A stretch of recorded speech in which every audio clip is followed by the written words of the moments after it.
তোমার জিন্দেগিতে যত গুনাহ হয়েছে সব গুনাহ ক্ষমা পাওয়ার মাধ্যম হলো দুইটা, একটা হলো দুনিয়াতে, আরেকটা হলো আখিরাতে। যেই বান্দা গুনাহ নিয়ে কবরে যায়, এই বান্দা কিন্তু আল্লাহর জান্নাতে যায় না। গুনাহ আছে তাহলে তুমি জাহান্নামে যাও, গুনাহ নাই তুমি জান্নাতে যাও। এই কারণে গুনাহ হয়ে গেলে গুনাহ থেকে মাপ পাওয়ার পদ্ধতি দুইটা, একটা হলো দুনিয়াতে আর একটা হলো আখিরাতে।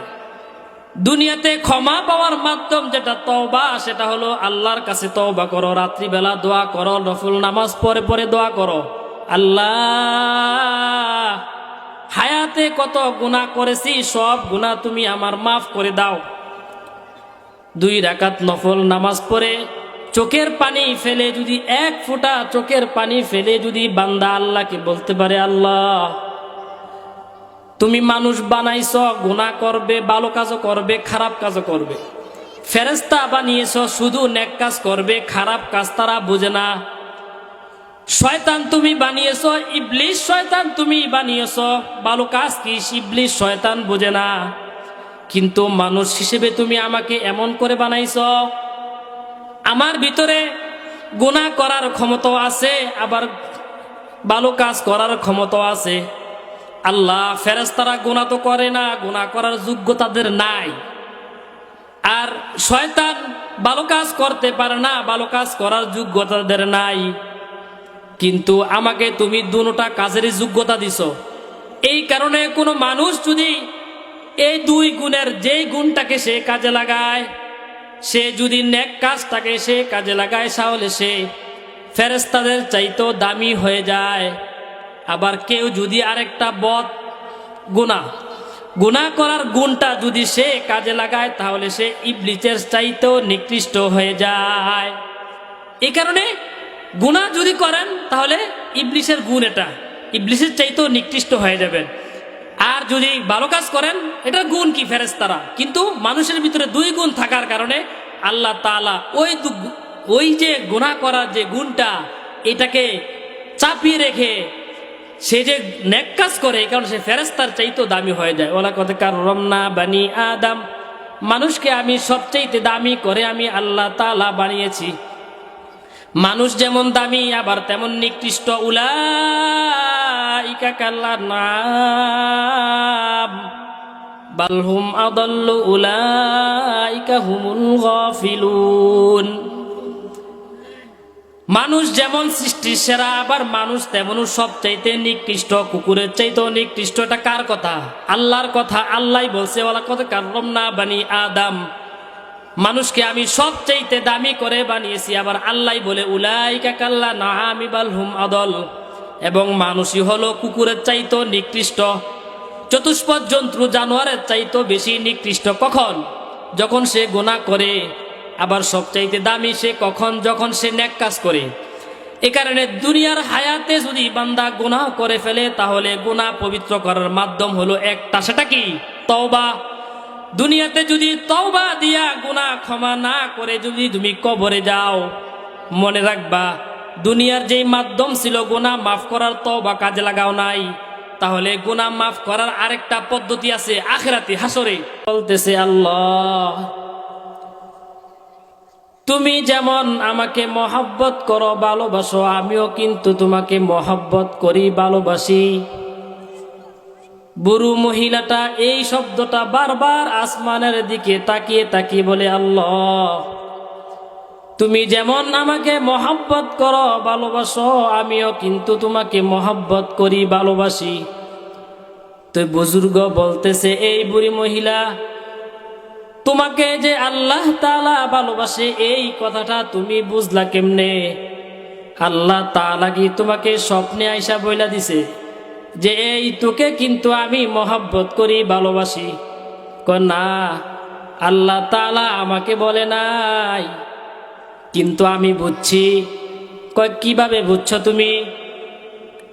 তো বুড়ি মহিলা বলতেছে, যেই মালিক আমার মুখ দিয়ে এই শব্দটা বের করছে যে আমি আমার আল্লাহকে ভালোবাসি, মহব্বত করি, এই কারণে ইয়াদউ রাব্বাহুম খাউফা ওয়া তামআ, আল্লাহকে ডাকো ভয় নিয়ে এবং আশা নিয়ে। ভয়ও তুমি রাখবা আল্লাহর প্রতি, যে আমি যে আমল করি এই আমল দিয়ে জাহান্নাম থেকে আমি নাজাত নাও পেতে পারি, এই ভয় করবা, আল্লাহকে ভয় করবা। আবার আশাও রাখবা না, আমার আল্লাহর যতটুকু কাজ আমি করি আল্লাহ তাআলা আমাকে অবশ্যই এই কাজের প্রতিদান জান্নাত দিবে। এই কারণেই হাদিস শরীফে আছে, আল্লাহ রাসূল সাল্লাল্লাহু আলাইহি ওয়াসাল্লাম বলেন, এই এরকম যেই জায়গায় দ্বীনি মাহফিল হয়, দ্বীনি মজমা হয়, যেখানে আল্লাহ আল্লাহ রাসূলের কথা হয়, এই জায়গাটা যতটুক পর্যন্ত এরিয়া অতটুক পর্যন্ত আল্লাহ তাআলা এই রহমতের ফেরেশতা দিয়ে এই জায়গাটাকে ডেকে রাখে। গশিয়াত হুমুর রহমা, রহমত নাজিল হইতে থাকে, সাকিনা নাজিল হতে থাকে। এই যে আমরা এখানে আসলাম, যদিও এটা একটা মাঠ, কিন্তু দ্বীনি মাহফিল হওয়ার কারণে, দ্বীনি মজমা হওয়ার কারণে এটাও একটা জান্নাতের বাগান, সুবহানাল্লাহ। অথচ এটা কিন্তু একটা খেলার মাঠ, ঠিক না? অন্যান্য সময় বাচ্চারা ছেলেরা এটাতে খেলাধুলা করে, কিন্তু দ্বীনি মাহফিল আল্লাহর কথা হবে, আল্লাহর রাসূলের কথা হবে।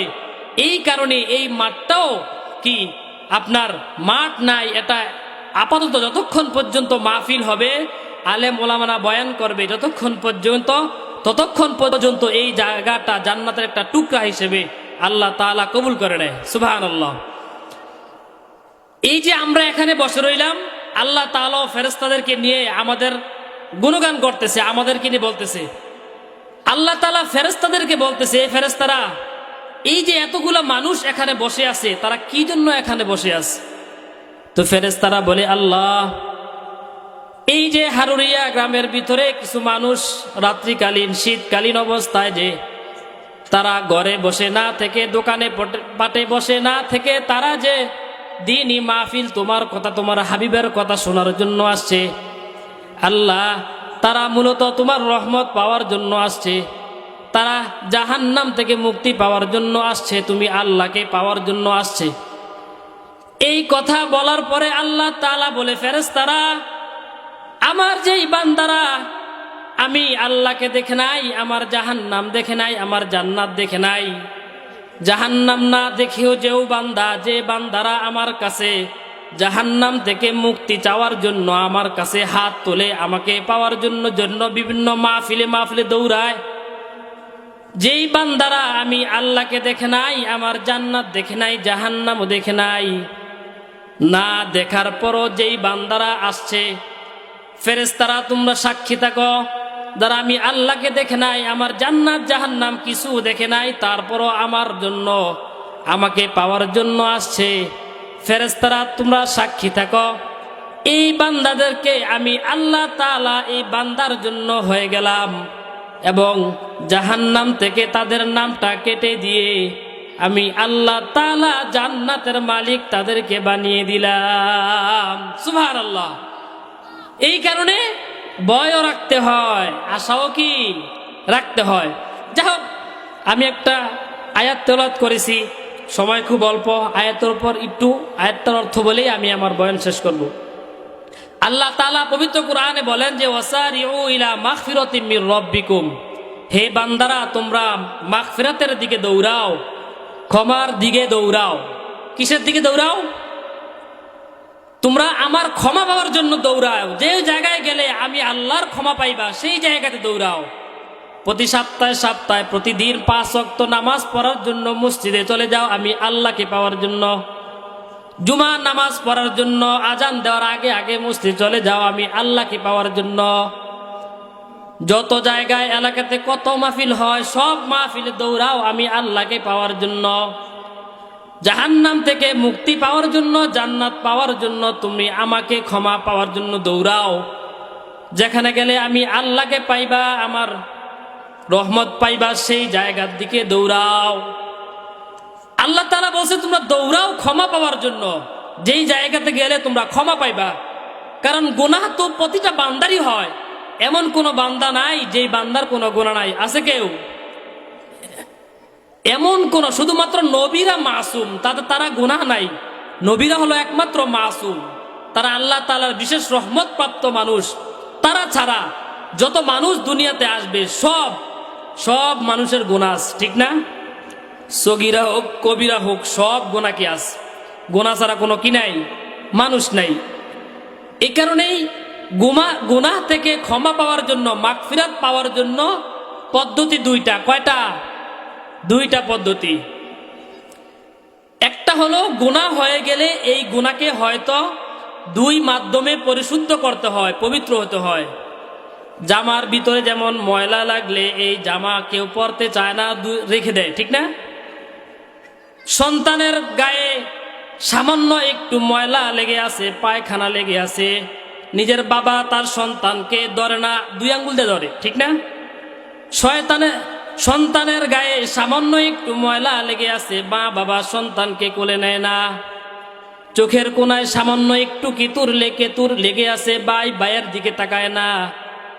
যেই বান্দার আমল নামার ভিতরে গুনাহ আছে সেই বান্দাকে আল্লাহ তাআলা রহমতের কোলে নেয় না। গুনাহ আছে তো আল্লাহ তাআলা এই বান্দাকে রহমতের কোলে নেয় না। আমার কোলে যদি আসতে চাও, আমার রহমত যদি পাইতে চাও, আমার দয়া যদি পাইতে চাও, তাইলে তোমরা তোমার দিলকে, শরীরকে পাক সাফ করে আসো। দুনিয়াতে জামা কাপড় পরিষ্কার করার জন্য যেমন সাবান দিয়ে পরিষ্কার করতে হয়, মানুষের গুনাহকে পবিত্র করার জন্য কিন্তু সাবান, সার্ফ এক্সেল, পাউডার দিয়ে কাজ হবে না। গুনাহ পরিষ্কার করার মাধ্যম হলো দুনিয়াতে একটা, সেটা হলো তওবা। কি সেটা? তওবা। তোমার জিন্দেগিতে যত গুনাহ হয়েছে সব গুনাহ ক্ষমা পাওয়ার মাধ্যম হলো দুইটা, একটা হলো দুনিয়াতে, আরেকটা হলো আখিরাতে। যেই বান্দা গুনাহ নিয়ে কবরে যায়, এই বান্দা কিন্তু আল্লাহর জান্নাতে যায় না। গুনাহ আছে তাহলে তুমি জাহান্নামে যাও, গুনাহ নাই তুমি জান্নাতে যাও। এই কারণে গুনাহ হয়ে গেলে গুনাহ থেকে মাপ পাওয়ার পদ্ধতি দুইটা, একটা হলো দুনিয়াতে, আরেকটা হলো আখিরাতে। দুনিয়াতে ক্ষমা পাওয়ার মাধ্যম যেটা তওবা, সেটা হলো আল্লাহর কাছে তওবা করো, রাত্রিবেলা দোয়া করো, নফল নামাজ পড়ে পড়ে দোয়া করো, আল্লাহ হায়াতে কত গুনাহ করেছি সব গুনাহ তুমি আমার মাফ করে দাও। 2 রাকাত নফল নামাজ পড়ে চোখের পানি ফেলে, যদি 1 ফোঁটা চোখের পানি ফেলে যদি বান্দা আল্লাহকে বলতে পারে, আল্লাহ তুমি মানুষ বানাইছ, গুনাহ করবে, ভালো কাজও করবে, খারাপ কাজও করবে। ফেরেশতা বানিয়েছ শুধু নেক কাজ করবে, খারাপ কাজ তারা বোঝে না। শয়তান তুমি বানিয়েছ, ইবলিস শয়তান তুমি বানিয়েছ, ভালো কাজ কি ইবলিস শয়তান বোঝে না। কিন্তু মানুষ হিসেবে তুমি আমাকে এমন করে বানাইছ, আমার ভিতরে গুনাহ করার ক্ষমতা আছে, আবার ভালো কাজ করার ক্ষমতা আছে। আল্লাহ ফেরেশতারা গুনাহ তো করে না, গুনাহ করার যোগ্যতা তাদের নাই। আর শয়তান ভালো কাজ করতে পারে না, ভালো কাজ করার যোগ্যতা তাদের নাই। কিন্তু আমাকে তুমি দুটোটা কাজের যোগ্যতা দিছো। এই কারণে কোনো মানুষ যদি এই 2 গুণের যেই গুণটাকে সে কাজে লাগায়, সে যদি নেক কাজটাকে সে কাজে লাগায়, তাহলে সে ফেরেশতাদের চাইতেও দামি হয়ে যায়। আবার কেউ যদি আরেকটা বদ গুনাহ করার গুণটা যদি সে কাজে লাগায়, তাহলে সে ইবলিসের চাইতেও নিকৃষ্ট হয়ে যায়। এই কারণে গুনাহ যদি করেন তাহলে ইবলিসের গুণ, এটা ইবলিসের চাইতেও নিকৃষ্ট হয়ে যাবেন। আর যদি ভালো কাজ করেন, এটার গুণ কি ফেরেশতারা। কিন্তু মানুষের ভিতরে 2 গুণ থাকার কারণে আল্লাহ তাআলা ওই যে গুনাহ করার যে গুণটা, এটাকে চাপিয়ে রেখে সে যে নেক কাজ করে, এই কারণে সে ফেরেশতার চাইতেও দামি হয়ে যায়। ওয়ালাকাদ কাররামনা বানি আদম, মানুষকে আমি সবচাইতে দামি করে আমি আল্লাহ তাআলা বানিয়েছি। মানুষ যেমন দামি আবার তেমন নিকৃষ্ট। উলাইকা কাল্লানাম বাল হুম আদাল্লু উলাইকা হুমুল গাফিলুন। মানুষ যেমন সৃষ্টির সেরা, আবার মানুষ তেমনও সবচাইতে নিকৃষ্ট, কুকুরের চাইতেও নিকৃষ্ট। এটা কার কথা? আল্লাহর কথা। আল্লাহ বলছে ওয়ালাকাদ কাররামনা বানি আদম, মানুষকে আমি সবচাইতে দামি করে বানিয়েছি। আবার আল্লাহ বলে উলাইকা কাল্লানাম বাল হুম আদল, এবং মানুষই হলো কুকুরের চাইতেও নিকৃষ্ট, চতুষ্পদ জন্তু জানোয়ারের চাইতেও বেশি নিকৃষ্ট। কখন? যখন সে গুনাহ করে। আবার সবচাইতে দামি সে কখন? যখন সে নেক কাজ করে। এ কারণে দুনিয়ার হায়াতে যদি বান্দা গুনাহ করে ফেলে তাহলে গুনাহ পবিত্র করার মাধ্যম হলো একটা, সেটা কি? তওবা। দুনিয়াতে যদি তওবা দিয়া গুনাহ ক্ষমা না করে যদি তুমি কবরে যাও, মনে রাখবা দুনিয়ার যেই মাধ্যম ছিল গুনাহ মাফ করার, তওবা কাজে লাগাও নাই, তাহলে গুনাহ মাফ করার আরেকটা পদ্ধতি আছে আখিরাতে, হাসরে। এই গুণটা হলো আখিরাতে আল্লাহ তাআলা গুনাহ মাফ করবেন, সেটা হলো জাহান্নামের আগুন দিয়া আল্লাহ তাআলা গুনাহ মাফ করবেন। দুনিয়ার হায়াতে যদি তুমি তোমার গুনাহ তওবার দ্বারা আল্লাহর কাছ থেকে মাফ চাইয়া না নেও, তাহলে মনে রাখবা জাহান্নামের আগুন দিয়া কিন্তু আমি তোমার গুনাহগুলো সাফ করবো। স্বর্ণ যেমন খাঁটি স্বর্ণ নকল স্বর্ণ বাস করার জন্য, আলাদা করার জন্য যেমন আগুনে পুরাইতে হয়, দুনিয়াতে যদি তওবার সাবান দ্বারা যদি তুমি তোমার গুনাহগুলো মাফ করতে না পারো রে বান্দা, মনে রাখবা আমি কিন্তু তোমার গুনাহগুলো দিয়া তোমাকে জান্নাতে দিব না। হাসরের ময়দানে এই জাহান্নামের আগুন দিয়া তোমার শরীরটাকে পাক সাফ করে আমি আমার জান্নাতে দিব। এই কারণেই দুইটা পদ্ধতির সবচাইতে যেটা সহজ পদ্ধতি সেটা হলো কি? দুনিয়াতে তওবা, যে আল্লাহ গুনাহ করেছি তুমি আমাকে মাফ করে দাও। বান্দা যত বড় তার গুনাহ যত বড়, আল্লাহ তাআলা তার চাইতে ক্ষমা করনেওয়ালা তত বড়।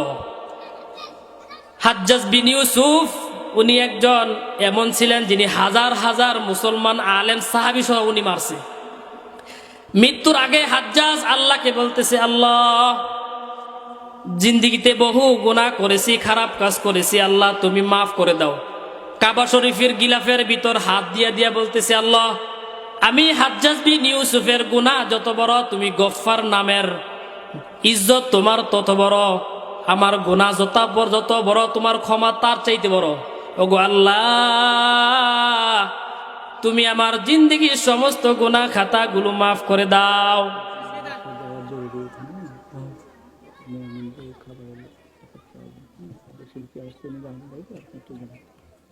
আচ্ছা, এই কারণে এই যেটা বললাম যে গুনাহ যদি হয়ে যায় তাহলে হয়তো দুনিয়াতে তওবার দ্বারা আল্লাহর কাছে মাফ করাইতে হবে।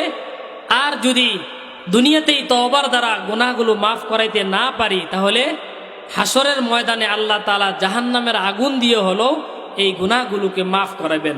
এই কারণেই মানুষ হিসেবে আমাদের গুনাহ হয়েই যাবে স্বাভাবিক, কিন্তু এই গুনাহকে তওবার মাধ্যমে যতবার গুনাহ হবে ততবারই আল্লাহর কাছে দোয়া করব, তওবা করব, এ আল্লাহ তুমি আমার গুনাহগুলো মাফ করে দাও। এই কারণে আল্লাহ তাআলা আমাদেরকে গুনাহ মুক্ত জিন্দেগি যাপন করার তৌফিক দান করুক এবং আল্লাহ তাআলা